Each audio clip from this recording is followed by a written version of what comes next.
નમસ્કાર વિદ્યાર્થી મિત્રો, મારું નામ મુકેશ કલસરિયા, ધોરણ 10 વિજ્ઞાન અને ટેકનોલોજીમાં આપનું ફરી સ્વાગત કરું છું. મિત્રો, આજે આપણે ભણવાના છીએ પ્રકરણ 10 પ્રકાશ અને પરાવર્તન અને વક્રીભવન. બરાબર, એટલે કે પ્રકાશનું પરાવર્તન કઈ રીતે થાય છે અને એનું વક્રીભવન કઈ રીતે થાય છે, તો તે વિશે આપણે જરા ભણવાના છીએ. તો મિત્રો, વાત કરીએ આપણે પ્રકાશનું પરાવર્તન.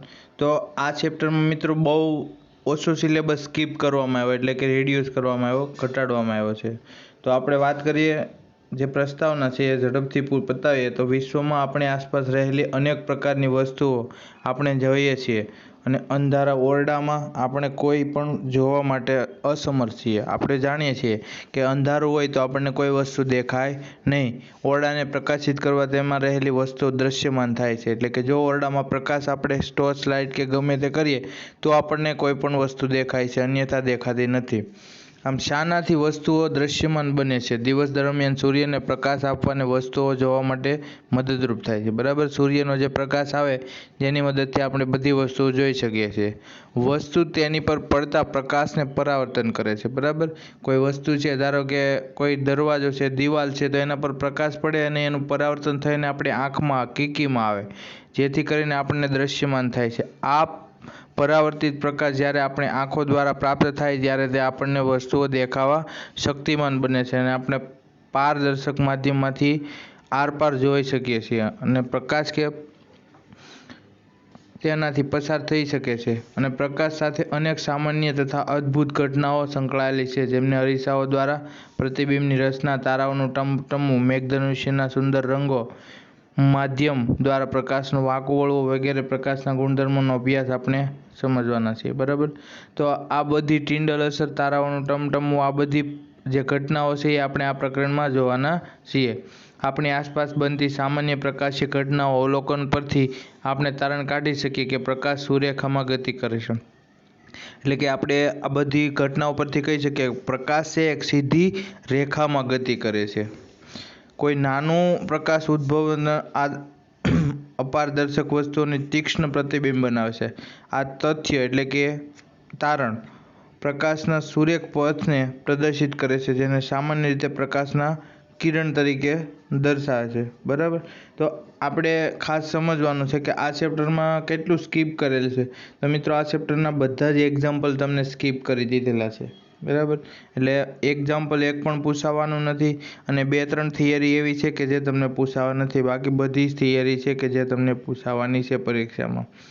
તો આગળ વાત કરીએ. આ પ્રકરણમાં આપણે પ્રકાશના પરાવર્તન અને વક્રીભવનની ઘટનાઓનો અભ્યાસ કરીશું. પરાવર્તન કોને કહેવાય? કે પ્રકાશનું કિરણ જાતું હોય સીધું અને માધ્યમ કોઈ આડું રાખવામાં આવે અને માધ્યમમાંથી શું કહેવાય, સહેજ વળાંક વળે છે, એને વક્રીભવન કહેવાય. અને પરાવર્તન એટલે કે માધ્યમમાંથી પાછું અથડાઈને પાછું આવે અને પરાવર્તન કહેવાય છે.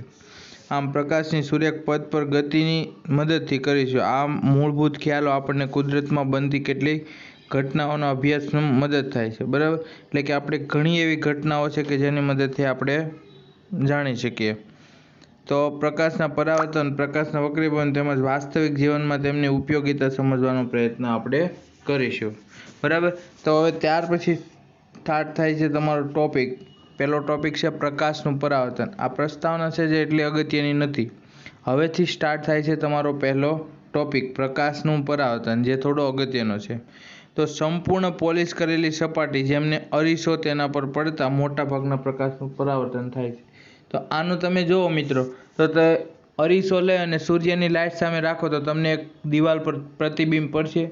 આ જે પ્રતિબિંબ પડે, ટીલડી પડે, તમે અનુભવ કરવા માટે અરીસાને સૂર્યપ્રકાશની લાઇટનો ક્રોસ રાખવાનો અને દિવાલ પર જ્યાં અરીસો થાય ત્યાં તમને પરાવર્તનની ઘટના, જે પ્રતિબિંબ જોવા મળે એને પરાવર્તન કહેવામાં આવે છે. તો વાત કરીએ આપણે કે પ્રકાશના પરાવર્તનના નિયમો વિશે. પહેલેથી જ તમે જાણો છો, એટલે કે પ્રકાશના પરાવર્તનોના સામાન્ય નિયમ આપણે જાણીએ છીએ. તો જોઈએ, આપાત કોણ અને પરાવર્તન કોણ સમાન હોય છે. એટલે કે જેટલાના ખૂણે પ્રકાશનું કિરણ આપાત કરીએ એટલા જ કોણે પ્રકાશનું કિરણ પરાવર્તન પામે છે. આ પરાવર્તનનો નિયમ છે. બીજા નિયમની વાત કરીએ તો આપાત કિરણ અરીસાના આપાત બિંદુએ સપાટીએ દોરેલો લંબ, એટલે જે કિરણ પ્રકાશનું પસાર થાય તેને આપાત કિરણ, અને જ્યાં ટચ થાય માધ્યમને એ આપાત બિંદુ. આપાત કિરણ અને અરીસાના આપાત બિંદુએ સપાટીએ દોરેલો લંબ એ પરાવર્તિત કિરણ એ બધા એક જ સમતલમાં હોય છે, બરાબર। એટલે કે આપાત કિરણ અને પરાવર્તન પામેલું કિરણ બંને એક જ સમતલમાં હોય છે। પરાવર્તનના આ નિયમ ગોળીય સપાટી સહિત બધા જ પ્રકારની પરાવર્તક સપાટીઓ માટે લાગુ પાડી શકાય, બરાબર। ગોળીય સપાટી માટે તો લાગુ પાડી શકાય, પણ બધા જ પ્રકારની પરાવર્તક એટલે કે જેમાંથી પ્રકાશનું કિરણ પરાવર્તન પામે એવી સપાટીઓ માટે લાગુ પાડી શકાય છે। તમે સમતલ અરીસા વડે રચાતા પ્રતિબિંબની પરિચિત છો, એટલે કે સમતલ અરીસો આપણે હમણાં આગળ વાત કરી કે કોઈ સમતલ અરીસો એટલે મિરર વડે જો તમે પ્રકાશના સૂર્યપ્રકાશની સામે ઊભા તો તમને એક પ્રતિબિંબ જોવા મળે, જે પ્રતિબિંબ કેવું હોય, આભાસી અને છતું હોય છે, જે આપણે એનાથી પરિચિત છીએ, બરાબર। તો પ્રતિબિંબના ગુણધર્મો કેવા હોય, તો સમતલમાં અરીસા દ્વારા મળતું પ્રતિબિંબ હંમેશા આભાસી અને છતું હોય છે। આ તમને 1 માર્ક્સમાં પૂછી શકે કે સમતલ અરીસા વડે રચાતું પ્રતિબિંબ કેવું હોય, આભાસી અને છતું હોય છે। પ્રતિબિંબનું માપ વસ્તુના માપ જેટલું જ હોય છે। પ્રતિબિંબને અરીસાની પાછળ તેટલા જ અંતરે રચાય છે જેટલા અંતરે અરીસાની આગળ વસ્તુ રાખેલી હોય, બરાબર। એટલે કે જેટલા સેન્ટીમીટર અરીસાથી આગળ વસ્તુ રાખેલી હોય તેટલું જ પાછળ અંતરે પ્રતિબિંબ રચાય છે, બરાબર। એટલે બંને અંતર કેવું હોય છે, એક સરખું। પ્રતિબિંબ અરીસાની પાછળ તેટલા જ અંતરે રચાય છે જેટલા અંતરે અરીસાની આગળ વસ્તુ રાખેલી હોય, બરાબર। એટલે જેટલું આગળ વસ્તુ રાખેલી હોય એટલું જ પાછળ રચાય અને જેટલું પાછળ રાખો એટલું જ આગળ રચાય છે। આ ઉપરાંત પ્રતિબિંબની બાજુઓ ઉલટાયેલી હોય છે, એટલે આપણે હમણાં કર્યું ને આભાસી અને છતું, બરાબર। તો જો પરાવર્તક સપાટી ગોલી હોય તો પ્રતિબિંબ કેવું રચાશે, પરાવર્તિત સપાટી ગોલી હોય તો આભાસી અને ઉલટું પ્રતિબિંબ રચાશે, બરાબર। તો આપણે વાત કરીએ અહીંયા પ્રવૃત્તિની કે એક મોટી ચળકતી સપાટી લો, એટલે મોટી છળકતી, તો આપણે અહીંયા સપાટીમાં શું લેવાનું છે, સમસી લીટી। તમારો ચહેરો તેને વક્ર સપાટી જોવાનો પ્રયત્ન કરો, શું તમને પ્રતિબિંબ દેખાશે, તો પ્રતિબિંબ કેવું દેખાશે, પહેલાં તો ગોળીય સપાટી છે, હવે બહિર્ગોળ હોય તો મોટું દેખાય, અંતર્ગોળ હોય તો નાનું દેખાય। સમસીને ધીરે ધીરે તમારા ચહેરાથી દૂર ખસેડતા જાઓ, પ્રતિબિંબનું અવલોકન કરો તે કેવી રીતે બદલાશે, દૂર લઈ જાઓ તો કેવું તમને દેખાશે, પ્રતિબિંબ નાનું નાનું થતું રહેશે। આમ સમસીને ઉલટાવીને પ્રવૃત્તિનું પરાવર્તન કરો। જો તમે બહારની સાઈડ હોય તો બહિર્ગોળ લેન્સ થઈ ગયો, અંદરની સાઈડ હોય તો અંતર્ગોળ લેન્સ થઈ ગયો। બહારની સાઈડ હોય તો પ્રતિબિંબ કેવું તમને દેખાશે, મોટું દેખાશે, અંદરની સાઈડ અંતર્ગોળ હોય તો પ્રતિબિંબ નાનું દેખાય છે। બંને સપાટી વડે મળતા પ્રતિબિંબની લાક્ષણિકતા તપાસો, જેમ વાત કરી તે પ્રમાણે। તો છળકતી સમસીની વક્ર સપાટીને ગોલી અરીસા વડે ગણી શકાય, આપણે વાત કરી એ પ્રમાણે। તો સૌથી વધુ ઉપયોગમાં આવતા વક્ર અરીસા તરીકે ગોળીય અરીસા છે, જે સૌથી વધારે પ્રેક્ટિકલમાં વાપરવામાં આવે। આ પ્રકારના અરીસાથી પરાવર્તક સપાટી કોઈ ગોળાના પૃષ્ઠનો એક ભાગ ગણી શકાય। આવા અરીસાનો કે જેવા પૃષ્ઠને ગોળીય હોય તે ગોળીય અરીસા કહે છે, એટલે કે જેનો પૃષ્ઠ એટલે પાછળનો ભાગ ગોળ હોય તેને ગોળીય અરીસા કહે છે। અને હવે આપણે ગોળીય અરીસા વિશે કંઈક વિસ્તારપૂર્વક અભ્યાસ કરીએ, એટલે કે ગોળીય અરીસા વિશે જ આપણે આ પ્રકરણમાં વધારે વાત કરવાની છે। તો નવો ટોપિક છે ગોળીય અરીસાઓ। તો ગોળીય અરીસાની પરાવર્તક સપાટી અંદરની તરફ કે બહારની તરફ વક્રાકાર હોય છે, બરાબર। હમણાં વાત કરી સમસીને એમ અંદર કે બહાર વક્રાકાર હોઈ શકે છે। ગોળીય અરીસો કે જેની પરાવર્તક સપાટી અંદરની તરફ વળેલી હોય તે ગોળાના કેન્દ્ર તરફ હોય અને તેને અંતર્ગોળ અરીસો કહે। જો અંતર્ગોળની વ્યાખ્યા, તો આપણે અંતર્ગોળની વ્યાખ્યા આપીએ તો ગોળીય અરીસો કે જેની પરાવર્તક સપાટી અંદરની તરફ વળેલી હોય, કેવી, પરાવર્તક સપાટી કે જે અંદરની તરફ વળેલી હોય તે ગોળાના કેન્દ્ર તરફ હોય તેને અંતર્ગોળ અરીસો કહે। અંદરની તરફ વળેલી અને ગોળાના કેન્દ્ર તરફ હોય તેને અંતર્ગોળ અરીસો। હવે ગોળીય અરીસો કે જેની પરાવર્તક સપાટી બહારની તરફ વળેલી હોય તેને બહિર્ગોળ અરીસો કહે છે, બરાબર। જેની સપાટી બહારની તરફ વળેલી હોય તેને બહિર્ગોળ અરીસો કહે છે। આ અરીસાનું રેખીય નિરૂપણ આકૃતિમાં દર્શાવેલું છે, જો તમે એનું રેખીય નિરૂપણ અંતર્ગોળ, જો અહીંયા બહાર જે બ્લેક ડાર્ક કરેલું છે ને આકૃતિમાં, એ શું બતાવે છે કે ત્યાં કલર કરેલો છે, એટલે અંદરની તરફ તમારું પ્રતિબિંબ તમારો ફેસ તમે જોઈ શકો તમારું, બરાબર। તો આ આકૃતિ તમે જોઈ શકો છો। આકૃતિમાં નોંધો કે અરીસાના પાછળના ભાગને છાંયાંકિત કરેલું છે। આ જે બ્લેક ડાર્ક કીધેલું છે ને એનો મતલબ શું થાય કે ત્યાં કલર કે કોઈ પણ વસ્તુ ડાર્ક કરેલું છે, જેથી કરીને તમે આગળની સાઈડ તમારો મોઢું જોઈ શકો। હવે તમે સમજી શકશો કે સમસીની અંદર તરફની વક્ર સપાટી લગભગ અંતર્ગોળ અરીસા જેવી અને સમસીની બહારની સપાટી ઉલટી એટલે કે ઉપસેલી લગભગ બહિર્ગોળ અરીસા જેવી તમે જોઈ શકો છો. તો ગોળીય અરીસાઓ વિશે વધારે સમજૂતી મેળવતા પહેલાં આપણે કેટલાક પદો એટલે કે આપણે એનો અર્થ પરિચય સમજવી પડે, કારણ કે આપણે જાણવું પડે કે આમાં શું શું છે. આ પદો ગોળીય અરીસાની ચર્ચા કરતી વખતે સામાન્ય રીતે ઉપયોગમાં લેવામાં આવે છે. તો ગોળીય અરીસાની પરાવર્તક સપાટીને કેન્દ્રમાં અરીસાનો ધ્રુવ કહે છે. તે અરીસાના પૃષ્ઠ પર આવેલો હોય છે અને ધ્રુવને સામાન્ય રીતે મૂળાક્ષર P વડે દર્શાવવામાં આવે છે. એટલે કેન્દ્ર એનું ધ્રુવ હોય, બરાબર, તો એને P વડે દર્શાવવામાં આવે છે, જે તમારે હમણાં જોવાનું છે. ગોળીય અરીસાની પરાવર્તક સપાટી ગોળાનો એક ભાગ છે, બરાબર. પરાવર્તક સપાટી એટલે કે જેમાંથી પ્રકાશનું પરાવર્તન થાય તે એક ગોળાનો ભાગ છે. આ ગોળાને કેન્દ્ર હોય છે અને આ કેન્દ્રને ગોળીય અરીસાનું વક્રતા કેન્દ્ર કહે છે, બરાબર. તમે વક્રતા કેન્દ્ર C કહેવામાં આવે છે, બરાબર, જેને C વડે દર્શાવે છે. અહીં ખાસ નોંધો કે વક્રતા કેન્દ્ર એક અરીસાનો ભાગ નથી, બરાબર, કારણ કે તમે હવે ગોળાનો એક લીંબુ છે તો લીંબુનો તમે એક ભાગ કાપી લ્યો સાઈડમાંથી, બરાબર, તો તેનું વક્રતા કેન્દ્ર એની અંદર આવતું નથી, કારણ કે એનું વક્રતા કેન્દ્ર ક્યાં હોય? લીંબુની અંદર, એના સેન્ટરમાં હોય. એટલે એક ગોળો વિચારીએ તો એનું વક્રતા કેન્દ્ર ક્યાં હોય? એની અંદર સેન્ટરમાં. હવે લેન્સ આપણે વિચારીએ તો લેન્સનું વક્રતા કેન્દ્ર ગોળામાં હોય છે, જેને C વડે દર્શાવે. અહીં ખાસ નોંધો કે વક્રતા કેન્દ્ર એ અરીસાનો ભાગ નથી, તે પરાવર્તક સપાટીની બહાર આવેલું હોય છે, બરાબર. વાત કરી તે પ્રમાણે પરાવર્તક સપાટીની બહાર આવેલું હોય છે. અંતર્ગોળ અરીસાનું વક્રતા કેન્દ્ર તેને આગળ તરફ રહેલું હોય છે. બહિર્ગોળનું વક્રતા કેન્દ્ર ક્યાં હોય? એની પાછળ. જ્યારે અંતર્ગોળ અરીસાનું વક્રતા કેન્દ્ર તેની આગળ રહેલું હોય છે.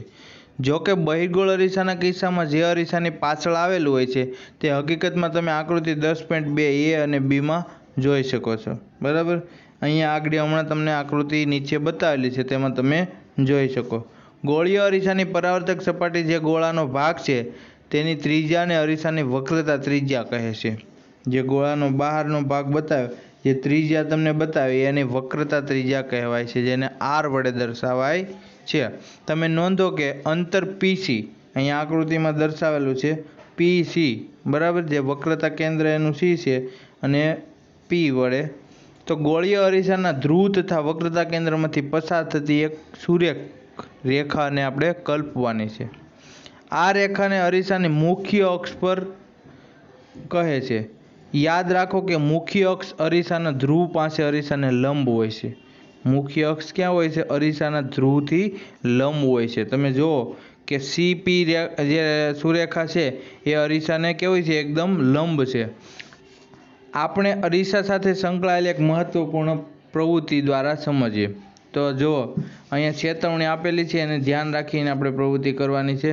તો સૂર્ય તરફ પ્રત્યક્ષ કે સૂર્યપ્રકાશને પરાવર્તન કરતા અરીસાને ન જુઓ. એટલે કે સૂર્યનું કિરણ જે પરાવર્તન થઈને સીધું આંખમાં આવે એ રીતે ના રાખો, જે આંખને નુકસાન કરે છે.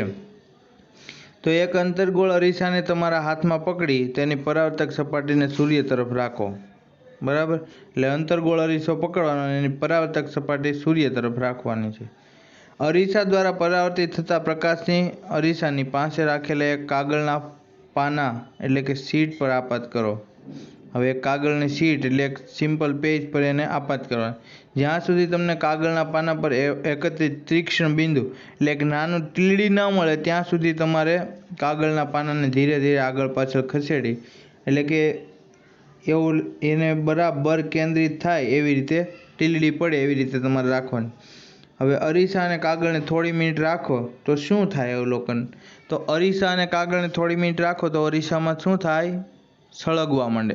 અરીસામાંથી જે પ્રકાશનું પરાવર્તન થાય અને એ બિંદુએ કેન્દ્રિત થાય ત્યાંથી કાગળ સળગવા માંડે છે, બરાબર. કાગળ સૌપ્રથમ સળગવાનું શરૂ કરે છે અને ધુમાડો ઉત્પન્ન થાય છે. સમય જતાં તે કાગળ તે આગ પણ પકડી લે છે, તે સળગી ઉઠે છે. જે સૂર્યમાંથી આવતો પ્રકાશ અરીસા દ્વારા એક તીક્ષ્ણ પ્રકાશિત બિંદુ સ્વરૂપે કેન્દ્રિત થાય છે. વાસ્તવમાં કાગળના પાના પર પ્રકાશનો આ બિંદુ સૂર્યનું પ્રતિબિંબ છે. શું છે? સૂર્યનું પ્રતિબિંબ. એટલે સૂર્યની ગરમી જે પ્રકાશ હોય એને એકત્રિત કર્યો એટલે એનું પ્રતિબિંબ. હવે એટલા માટે એ કાગળને સળગાવી દે છે. સૂર્યપ્રકાશના કેન્દ્રિત થવાની ઉત્પન્ન થતી ઉષ્માને કારણે કાગળ સળગી ઉઠે છે. બરાબર, એની કેન્દ્રિત થાય ને, કારણ કે અંતર્ગોળ અરીસો એટલે એની બધી ઉષ્મા શું થાય? કેન્દ્રિત થાય છે. આમ અરીસાના સ્થાનથી પ્રતિબિંબનું આ અંતર અરીસાની કેન્દ્ર લંબાઈનું આશરે મૂલ્ય આપે છે.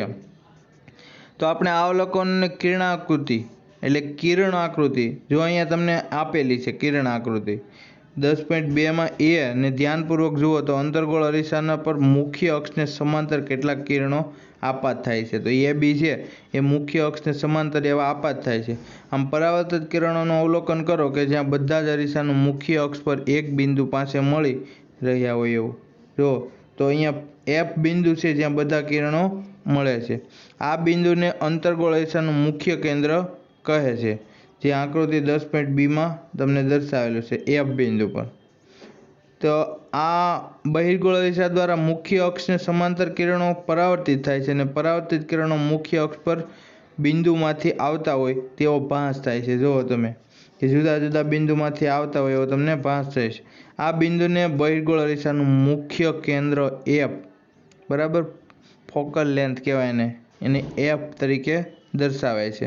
આમ ગોળીય અરીસાને ધ્રુવ તથા કેન્દ્ર વચ્ચેના અંતરને કેન્દ્ર લંબાઈ કહે છે. તેને મૂળાક્ષર એફ વડે દર્શાવે છે. બરાબર, તો આવી રીતે વક્રતા આ જે અરીસાનું કેન્દ્ર છે એનું એવી રીતે દર્શાવવાનું તમે આકૃતિમાં જોઈ શકો છો.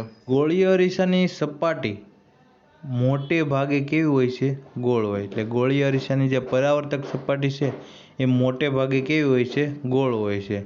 આ સપાટીને એક વર્તુળાકાર સીમારેખા એટલે કે એક વર્તુળાકાર સીમારેખા હોય છે, જે ગોળીય અરીસાની પરાવર્તક સપાટીની આ વર્તુળાકાર સીમારેખાના વ્યાસને અરીસાને દર્પણમુખ એટલે બરાબર જેટલો ભાગ આપણે એક ગોળો નક્કી કરીએ એમાંથી એક સાઈડનો ભાગ કાપ્યો તો એ જે બે બિંદુ કાપેલા છે ને એને આપણે દર્પણમુખ કહેવામાં આવે છે.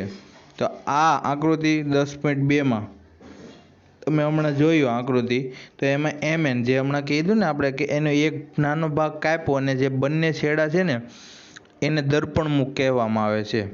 તો આપણી ચર્ચામાં આપણે ફક્ત તેવા અરીસાઓનો વિચાર કરીશું કે જેને દર્પણમુખ તેની વક્રતા ત્રિજ્યા કરતાં ઘણું નાનું હોય. બરાબર, હવે એની વક્રતા ત્રિજ્યા કરતાં દર્પણમુખ કેવું હોય? ઘણું નાનું હોય. શું ગોળીય અરીસાની વક્રતા કેન્દ્ર આર તથા કેન્દ્ર લંબાઈ એફ વચ્ચે કોઈ સંબંધ છે? હા, સંબંધ છે. બરાબર, તો નાના દર્પણમુખ ધરાવતા ગોળીય અરીસાઓ માટે વક્રતા ત્રિજ્યા અને કેન્દ્ર લંબાઈ કરતાં બમણી હોય છે. શું છે? નાના દર્પણમુખ ધરાવતા ગોળીય અરીસાઓ માટે વક્રતા ત્રિજ્યા તેની કેન્દ્ર લંબાઈ કરતાં બમણી છે. બરાબર, એટલે એની વક્રતા ત્રિજ્યા આર છે અને કેન્દ્ર લંબાઈ એફ છે. તો કેન્દ્ર લંબાઈ બમણી, વક્રતા ત્રિજ્યા બરાબર આર બરાબર કેન્દ્ર લંબાઈ બમણી એટલે 2f આપણે લખી શકાય. હવે તમને આ સૂત્ર પૂછી શકે છે વક્રતા ત્રિજ્યા આર અને કેન્દ્ર લંબાઈ એફ વચ્ચેનો સંબંધ જણાવો તો આ દર્શાવો. તો તમને 1 માર્ક્સમાં પૂછે જે દર્શાવે છે કે ગોળીય અરીસાનું મુખ્ય કેન્દ્ર તેના ધ્રુવ તથા વક્રતા કેન્દ્રને જોડતી રેખાનું મધ્યબિંદુ હોય છે. બરાબર, તો આવી રીતે તમને પૂછી શકે. હવે ત્યાર પછીનો ટોપિક છે કે ગોળીય અરીસાઓ વડે રચાતું પ્રતિબિંબ, પરંતુ આ જે છે તે તમારે સ્કીપ કરવામાં આવેલું છે. બરાબર, જે તમારા અભ્યાસક્રમમાં પૂછાવાનું નથી. હવે ત્યાર પછી હવે તમારા અભ્યાસક્રમમાં છે એવો મુદ્દો 10.2.2 કિરણાકૃતિનો ઉપયોગ દ્વારા ગોળીય અરીસા વડે રચાતું પ્રતિબિંબ. બરાબર, કિરણાકૃતિ એટલે કે કિરણની આકૃતિ દોરી અને આપણે સમજાવવાનું કે ગોળીય અરીસા વડે કેવા રચાતા પ્રતિબિંબો. તો ગોળીય અરીસાઓ વડે રચાતા પ્રતિબિંબોનો અભ્યાસ આપણે કિરણાકૃતિઓ દ્વારા પણ કરી શકીએ. કિરણાકૃતિ એટલે કેવી રીતે પસાર થાય તે. તો ગોળીય અરીસાની સામે મૂકેલી એક નિયત સાઇઝની મોટી વસ્તુનો વિચાર કરો. તો ગોળીય અરીસો હોય એની સામે એક મોટી વસ્તુનો વિચાર કરો. આ મોટી વસ્તુના દરેક નાનો ભાગ એક બિંદુવત વસ્તુ તરીકે કાર્ય કરે છે. હવે એક મોટું વૃક્ષ હોય તો એનો નાનો ભાગ એટલે કે એના પાંદડા ને એના ફળ હોય એક બિંદુવત વસ્તુ તરીકે કાર્ય કરે, કારણ કે એ પણ એક વસ્તુ જ છે ને. તો આવી રીતે આપણે વિચાર કરવાનો છે. આ દરેક બિંદુઓમાંથી અનંત સંખ્યામાં કિરણો ઉત્પન્ન થાય છે, બરાબર. હવે જેટલા પાન છે એટલી વસ્તુ થઈ, તો એમ બધામાંથી કિરણો ઉત્પન્ન થાય છે. આમ વસ્તુના પ્રતિબિંબનું સ્થાન નક્કી કરવા માટે કિરણાકૃતિ બનાવી વખતે કોઈ બિંદુમાંથી નીકળતી કિરણોની વિશાળ સંખ્યામાં અનુકૂળતા મુજબ કેટલાક કિરણો લઈ શકાય છે. હવે ખૂબ વિશાળ જગ્યાએ તેમાંથી આપણે અનુકૂળતા પ્રમાણે અમુક કિરણો લઈ શકાય છે. જોકે સ્પષ્ટ કિરણાકૃતિ દોરવા માટે ફક્ત 2 કિરણોનો વિચાર કરવો પડે, જે સગવડ ભર્યા છે. વધારે કિરણો આપણે લઈએ તો જે શું થાય, બધું અસ્તવ્યસ્ત થઈ જાય. આ કિરણો એવા પસંદ કરવા જોઈએ કે જેની દિશા અરીસા પરથી પરાવર્તન પામ્યા બાદ સરળતાથી જાણી શકાય. તો અહીંયા તમે પરાવર્તન પામી અને વક્રીભવન થવાનું, એ તો ફાઇનલ છે. કોઈ બિંદુવત વસ્તુના પ્રતિબિંબનું સ્થાન ઓછામાં ઓછા 2 પરાવર્તિત કિરણોના છેદન દ્વારા મેળવી શકાય છે. ઓછામાં ઓછા 2 કિરણો પરાવર્તિત કિરણોના છેદનથી તમને મેળવી શકાય છે. એક પરાવર્તન કિરણથી તમે મેળવી શકો નહીં. પ્રતિબિંબનું સ્થાન નક્કી કરવા માટે નીચે પૈકી કોઈ પણ 2 કિરણો પર વિચાર કરી શકાય, બરાબર. પરાવર્તનનું સ્થાન નક્કી કરવા માટે આપણે કોઈ પણ 2 કિરણો. હવે અહીંયા જો પેલું, મુખ્ય અક્ષને સમાંતર દિશામાં આપાત થતું પ્રકાશનું કિરણ પરાવર્તન પામ્યા બાદ અંતર્ગોળ અરીસાના કિરણના મુખ્ય કેન્દ્રમાંથી પસાર થાય છે. એટલે અહીંયા જો જે સીપી રેખા દેખાય તમને આકૃતિમાં, એ મુખ્ય અક્ષમાંથી પસાર થયું, બરાબર. જે મુખ્ય અક્ષમાંથી પસાર થતું કિરણ એ તમને ક્યાં પાછું પરાવર્તન થાય, મુખ્ય અક્ષમાંથી જ, બરાબર. આમ આપણે વાત કરીએ તો કેન્દ્રમાંથી પસાર થશે, અથવા તો બહિર્ગોળ અરીસાના કિસ્સામાં તેના મુખ્ય કેન્દ્ર પરથી વિકેન્દ્રિત થતું હોય તેવો ભાસ થશે. વિકેન્દ્રિત થતું હોય એવો બહિર્ગોળ લેન્સ હોય તો વિકેન્દ્રિત થતો હોય એવો ભાસ થાય છે. આકૃતિ 10.3 અને બીમાં તમે જુઓ તો એમાં જુઓ તો આપણને આપાત કિરણ આય છે, બરાબર. અને એનું જો પરાવર્તન પામ્યું અને આ મુખ્ય અક્ષને છેદું એફ બિંદુએ, બરાબર, અને વક્રીભવન પામી ગયું. હવે જો 2 કિરણ આપાત થાય, બરાબર, તો ક્યાં પેલું આ જે પેલું અંતર્ગોળની વાત હતી, હવે ત્યાર પછી બહિર્ગોળની. તો બહિર્ગોળમાં આપાત કિરણ આય અને પરાવર્તિત થઈને ત્યાંથી નીકળી ગઈ. હવે જો એ પણ મુખ્ય કેન્દ્ર એક્સને જો ત્યાંથી ડોટ લાઇનમાં તમને બતાવેલું છે, એ મુખ્ય કેન્દ્ર એફ સાથે અથડાયેલું છે, બરાબર, જેને મુખ્ય કેન્દ્ર કહેવામાં આવે છે. તો બીજો મુદ્દાની વાત કરીએ કે અંતર્ગોળ અરીસાના મુખ્ય કેન્દ્રમાંથી પસાર થતું પ્રકાશનું કિરણ અથવા બહિર્ગોળ અરીસાના મુખ્ય કેન્દ્ર તરફ ગતિ કરે છે. અહીંયા તમે આકૃતિમાં જોઈ શકો કે અંતર્ગોળ અરીસાના મુખ્ય કેન્દ્રમાંથી પસાર થતું કિરણ, જો મુખ્ય કેન્દ્ર CF છે, બરાબર, એમાં એફમાંથી પસાર થતું કિરણ અથવા બહિર્ગોળ અરીસાના મુખ્ય કેન્દ્ર તરફ ગતિ કરતું હોય તેવું કિરણ પરાવર્તન પામ્યા બાદ મુખ્ય અક્ષને સમાંતર દિશામાં પરાવર્તિત થાય છે. હવે અહીંયા જો મુખ્ય અક્ષને સમાંતર એટલે કે આ જે કિરણ છે, આ તમે આપાત કર્યું, બરાબર.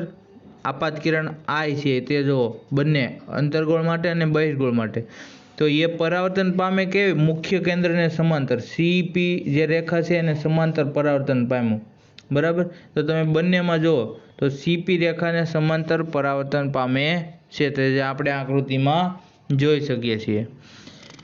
તો આવી રીતે આપાત કિરણ જો મુખ્ય કેન્દ્રમાંથી પસાર થતું હોય, બરાબર, તો તે શું થાય છે, જે પરાવર્તિત કિરણ છે એ મુખ્ય કેન્દ્રને સમાંતર હોય છે. હવે ત્યાર પછી ત્રીજા મુદ્દાની વાત કરીએ તો અંતર્ગોળ અરીસાના, અહીંયા તમને આપેલું છે, અંતર્ગોળ અરીસાના વક્રતા કેન્દ્રમાંથી, એટલે વક્રતા કેન્દ્ર C, બરાબર, પસાર થતું અથવા બહિર્ગોળ અરીસાના વક્રતા કેન્દ્રની દિશામાં ગતિ કરતું પ્રકાશનું કિરણ અરીસા પરથી પરાવર્તન પામી તે જ પથ પર પાછું ફરે છે. જો પ્રકાશનું કિરણ વક્રતા કેન્દ્ર C માંથી પસાર થતું હોય, બરાબર, તો તેની તે જ ગતિમાં પાછું ફરે છે. એટલે ત્યાંથી ને ત્યાંથી જ પ્રકાશનું પરાવર્તન થાય છે. જે અહીંયા આકૃતિમાં જો તો અહીંયા C બિંદુ જે વક્રતા કેન્દ્ર, બરાબર, તો તેમાંથી પસાર થતું, એમાંથી પસાર થાય સીમાંથી અને ફરી પાછો અંતર્ગોળ અરીસા સાથે અથડાય અને એના એ જ માર્ગ પર પાછું આવે. એવી જ રીતે બહિર્ગોળની વાત કરીએ તો બહિર્ગોળ માર્ગમાં પણ અથડાય અને પાછું ફરી સીને જો ડોટક લાઈન વડે તમને વધારાનો ભાગ દર્શાવેલો છે એટલે અથડાય અને પાછો આવે છે, બરાબર. તો અહીંયા આકૃતિમાં જોઈએ પ્રકાશનું કિરણ તે જ પથ પર એટલા માટે પાછું ફરે છે કારણ કે તે આપાત કિરણ અરીસાની પરાવર્તક સપાટીને લંબ રૂપે આપાત થાય છે. શું થાય છે? આપાત કિરણ છે પરાવર્તક સપાટીને કેવી રીતે લંબ રૂપે આપાત થાય છે. જે પરાવર્તક સપાટી છે તેને લંબ રૂપે આપાત થાય છે એટલા માટે તે કિરણ ત્યાંને ત્યાંથી જ પાછું ફરે છે. જે તમે અહીંયા આકૃતિ એ અને બીમાં આપેલું કે પહેલો અંતર્ગોળ માટે છે એના સી માંથી પસાર થાય છે. મુખ્ય રેખા કઈ છે? સીપી, બરાબર. તેમાં મુખ્ય કેન્દ્ર એટલે કે વક્રતા કેન્દ્ર સી માંથી પસાર થાય અને ફરી પાછું ત્યાંથી ત્યાં જ પરાવર્તન પામી અને એની એ જ રેખામાં તમને રિટર્ન જોવા મળે છે. એવી જ સેમ ઘટના બહિર્ગોળમાં થાય કે એટલે કે પ્રકાશનું કિરણ જો બહિર્ગોળ લેન્સમાંથી વક્રતા કેન્દ્રમાં પસાર થતું હોય, બરાબર, તો ત્યાં પ્રતિબિંબ ક્યાં મળે? તો એની સીધી એની એ જ રેખામાં પાછું ફરે છે. આવો પ્રશ્ન તમને પૂછાઈ શકે, બરાબર. આ કિરણ આકૃતિમાંથી તમને આવી શકે ખરું. હવે ત્યાર પછી ત્રીજો મુદ્દાની વાત કરીએ તો અરીસાની મુખ્ય અક્ષ સાથે નિશ્ચિત કોણ બનાવતી દિશામાં બિંદુ P, બરાબર, એટલે કે અરીસાનું મુખ્ય અક્ષ, બરાબર. તો મુખ્ય અક્ષ કયું છે? CP, જે અરીસાની મુખ્ય અક્ષ છે. તો એની સાથે નિશ્ચિત કોણ બનાવતી દિશામાં બિંદુ P પર એટલે કે અરીસાનું ધ્રુવ બિંદુ P જેને સેન્ટ્રલ પોઈન્ટ કહેવાય, બરાબર. તો અરીસાની મુખ્ય અક્ષ સાથે નિશ્ચિત કોણ બનાવતી દિશા બિંદુ P પર આપાત થતું કિરણ અંતર્ગોળ અરીસા અથવા આકૃતિમાં જો તમે આપાત કોણ I છે, બરાબર, પરાવર્તક કોણ R છે. તો આ પરથી પામી તે નિશ્ચિત કોણ બનાવતી દિશામાં પરાવર્તન પામે છે. એટલે કે જેટલા ખૂણે આપાત થયું ને એટલા જ ખૂણે પરાવર્તન પામે. જ્યારે અંતર્ગોળ દિશામાં નિશ્ચિત કોણે આપાત કરીએ તો, બરાબર. તો આપાત બિંદુ પાસે મુખ્ય અક્ષ સાથે સમાન કોણ બનાવવા આપાત તથા પરાવર્તિત કિરણો પરાવર્તિત નિયમનું પાલન કરે છે. એટલે આપાત નિયમ અને પરાવર્તિત કેવી રીતે કે જેટલા અક્ષથી અહીંયા આકૃતિમાં તમે જો આકૃતિ પહેલા અંતર્ગોળ લેન્સ આપ્યો, બરાબર, અંતર્ગોળ અરીસો આપ્યો, તો જેટલે ખૂણેથી જેટલું તમે આપાત કોણ થયો એટલો જ ખૂણેથી વિચલન થાય છે. ધારો કે 30ની ડિગ્રી આપાત કર્યો આપણે તો વિચલન કોણ કેટલો હોય? 30 જ હોય, બરાબર. જેને આ પરાવર્તનનો નિયમ કહેવામાં આવે છે કે જેટલા ખૂણે તમે આપાત કરો એટલા જ કોણેથી તમને પરાવર્તન જોવા મળે છે. તો એવી જ રીતે બહિર્ગોળમાં તમે જો આપાત કોણ I અને આ P બિંદુ, બરાબર, મુખ્ય બિંદુ જે અરીસાનો ધ્રુવ કહેવામાં આવે, તો અરીસાના ધ્રુવ પર આપાત કર્યું, જેટલા ખૂણે આપાત કર્યું એટલા જ ખૂણે તમને પરાવર્તન જોયા, જેને પરાવર્તનના નિયમનું પાલન થાય એવું આપણે કહી શકાય છે. હવે યાદ કરો કે ઉપરના બધા જ કિસ્સાઓમાં પરાવર્તનના નિયમનું પાલન થાય છે. આપાત બિંદુ પાસેથી આપાત કિરણ એવી રીતે પરાવર્તન પામે છે કે જેથી પરાવર્તન કોણનું મૂલ્ય આપાત કોણના મૂલ્ય જેટલું છે. એટલે કે જેટલું આપાત કોણનું મૂલ્ય થાય એટલું જ પરાવર્તન કોણનું મૂલ્ય થાય. જે તમે આગળના કેસમાં ચેક કરો ને શું એ વસ્તુ પોસિબલ છે? તો હા, બધા જ કેસમાં તમે ધ્યાનથી જુઓ તો જેટલો આપાત કોણ હશે એટલો જ પરાવર્તન કોણ, તો જ પરાવર્તનના નિયમનું પાલન થાય એવું કહી શકાય. અન્યથા પરાવર્તનના નિયમનું પાલન થતું નથી, બરાબર. તો આપણે આ લેક્ચરમાં એટલું જ ભણવાના છીએ. હવે ત્યાર પછીના લેક્ચરમાં વાત કરીશું અંતર્ગોળ અરીસા વડે પ્રતિબિંબની રચના. તો આ મિત્રો આ થિયરિકલ અને સમજવા જેવો ટોપિક છે, એટલે માટે જરા ધ્યાનથી રીડિંગ 2-3 વાર કરજો જેથી કરીને ખબર પડી જાય. ધન્યવાદ મિત્રો.